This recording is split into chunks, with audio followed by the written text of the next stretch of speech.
Perlawanan rakyat Tidore terhadap bangsa Belanda.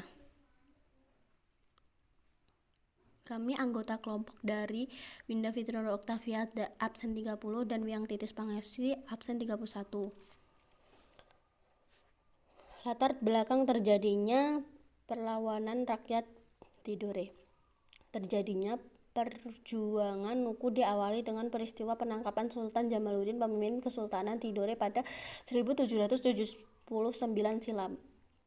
Pasalnya, pada masa itu Belanda ingin membentuk kerjasama dan mendirikan kantor dagang di Tidore, tetapi tidak diperbolehkan. Akibatnya, Sultan Jamaluddin pun ditangkap dan diasingkan oleh Belanda ke Batavia, Jakarta. Dengan diasingkannya Sultan Jamaluddin ke Batavia, maka kerajaan Tidore membutuhkan seorang pemimpin baru.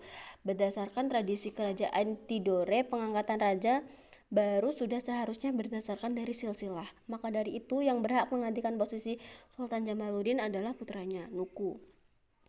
Akan tetapi, Belanda ternyata tidak setuju Nuku diangkat sebagai pemimpin kerajaan Tidore. Belanda kemudian mengangkat Sultan Kamaluddin, adik Nuku, sebagai pewaris tahta kerajaan Tidore. Intervensi yang dilakukan VOC dan dalam menggantikan Sultan Tidore pun membuat Sultan Nuku geram. Alhasil, Sultan Nuku memutuskan untuk berjuang melawan Belanda.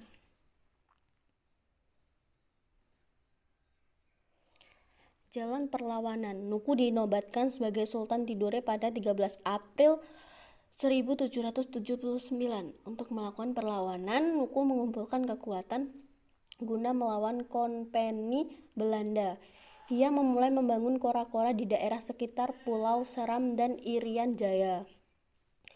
Lebih lanjut, Nuku juga mendirikan basis pertahanan di Seram Timur pada 1781. 6 tahun berselang, tahun 1787, Belanda menyerbu Seram Timur untuk menjatuhkan Sultan Nuku dan pasukannya. Walaupun basis pertahanan Nuku di Seram Timur berhasil direbut oleh Belanda, Nuku lolos dan mengalihkan basis pertahanan ke Pulau Gorong. Di Pulau Gorong inilah Nuku menyusun strategi perlawanan baru guna merebut tahta dan mengusir Belanda dari Tidore. Salah satu strategi yang dilakukan Nuku adalah dengan bekerja sama dengan orang-orang Inggris, di mana ia menghasut mereka agar bersedia mengusir orang-orang Belanda. Pasukan Nuku pun semakin menganut setelah mendapat perlengkapan perang dari Inggris. Karena banyak mengalami kekalahan, VOC mengajukan tawaran berunding dengan Nuku, tetapi ditolak. Kemudian pada 1796, pasukan Nuku berhasil merebut dan menguasai Pulau Banda. Setahun setelahnya, tahun 1797, Nuku telah kembali menguasai Tidore, yang kemudian membuat Sultan Kamaluddin melarikan diri ke Ternate. Nuku kemudian dinobatkan sebagai Sultan oleh rakyat Tidore dengan gelar Sri Paduka Mahatuhan Sultan Saidul J.H.L. Mabus Amiruddin Shah Kaicil Paparangan.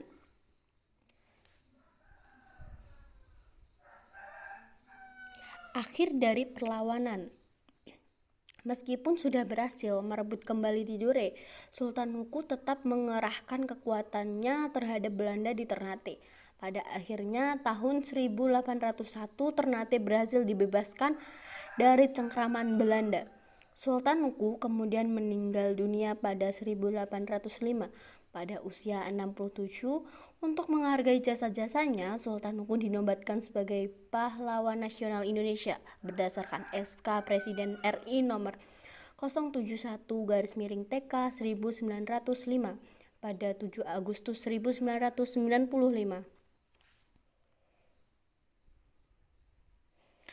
Tokoh dan peran dari perlawanan rakyat Tidore. Yang pertama ada Sultan Zainul Abidin. Sultan Zainul Abidin merupakan pendiri kerajaan Ternate pada abad ke-13 Masehi. Ia memerintah dari tahun 1486 sampai 1500. Yang kedua ada Sultan Nuku. Sultan Nuku merupakan pendiri kerajaan Tidore pada abad ke-15 Masehi. Pada abad ke-15, rakyat Ternate dan Tidore telah memeluk agama Islam.